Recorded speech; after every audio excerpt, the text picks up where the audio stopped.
Lyle Norman hadn't heard real silence in years. It crept in slowly, stealing the music that once defined his world. He'd played alongside legends, Hendrix, Cream, Big Brother and the Holding Company. But now, standing behind the counter of Norman's Rare Guitars Music Emporium, the only sound he could make out was the faint hum of fluorescent lights. His hearing aids helped, but they couldn't bring back what was already gone. The shop was dying. No customers, no revenue, and a landlord running out of patience. If the store closed, Lyle would have to go on permanent disability. Who would hire a deaf ex-musician? The thought sat in his chest like a stone.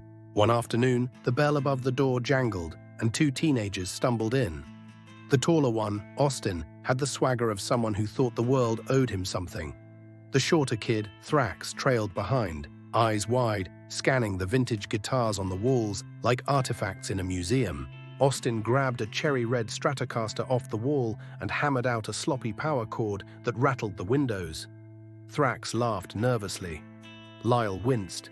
"Hey, keep it down," Lyle said firmly. "That's a 1963 Strat. It's not a toy."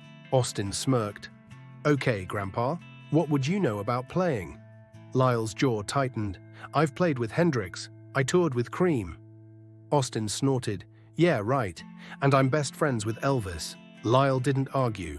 He simply reached behind the counter, pulled out a worn, sunburst Les Paul, and began to play. The notes poured out like liquid gold, a blues riff so deep and soulful it made the air vibrate. Thrax's mouth fell open. Even Austin went still for a moment. But Austin's pride kicked back in. "Whatever, man. That's old people music." He shoved the Strat back and stormed toward the door, catching his foot on a floor tom and crashing into a cymbal stand with a spectacular clatter. Thrax stifled a laugh. Austin's face went red. He pointed a finger at Lyle. "This isn't over, old man." That evening, as Lyle locked up the shop, headlights swept across the storefront. Austin's van sat in the parking lot, its rear doors thrown wide open, revealing a massive wall of speakers. A giant sound system stacked floor to ceiling. Thrax stood off to the side, looking uneasy. "Dude, this is too far," Thrax muttered. Austin ignored him. "You want to humiliate me, old man?" Austin snarled from behind the van. "Let's see how you like this." He hit the switch. A wall of heavy metal thunder erupted from the speakers, so loud it knocked Lyle clean off his feet. The sheer force of the sound sent him tumbling backward onto the pavement. Thrax shouted over the roar, "Turn it off, man. That's enough." But Austin just grinned and cranked the volume higher. The bass shook the ground. The glass storefront of Norman's Rare Guitars exploded inward, showering the sidewalk with shattered glass. And then Lyle's hearing aids sparked, crackled and short-circuited, sending a jolt of electricity through his skull. His body seized and he collapsed. Austin and Thrax froze. For a long, terrible moment, neither of them moved. Then Thrax ran toward Lyle. Austin followed slowly, his bravado crumbling. When they reached him, Lyle was lying still, eyes closed. Thrax pressed his ear to Lyle's chest. "He's breathing," Thrax whispered. Lyle's eyes fluttered open. Austin leaned in with a cruel grin. "Can you hear me now, old man? Or did we finally finish the job?" He waved his hand in front of Lyle's face and snapped his fingers. Lyle blinked. Then his eyes went wide. He sat up slowly, a look of pure disbelief spreading across his face. "I can hear you," Lyle whispered. "I can hear everything. The traffic, the wind, your voice."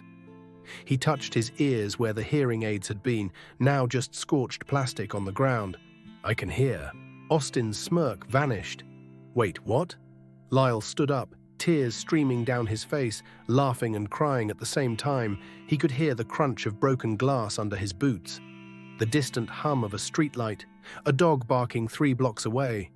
Every sound, crystal clear, for the first time in years. Austin and Thrax scrambled back to the van and peeled out of the parking lot, tires squealing. Lyle just stood there in front of his shattered shop, surrounded by broken glass, grinning like a man reborn. Lyle kept his business. He replaced the glass, restocked the shelves, and for the first time in years, he could hear every note that rang through his shop. He rejoined his old band. They played their first gig in a decade, and Lyle heard every chord, every cheer, every beat of the drum. The doctors couldn't explain it. No blockage, no medical reason, just a miracle wrapped in heavy metal thunder.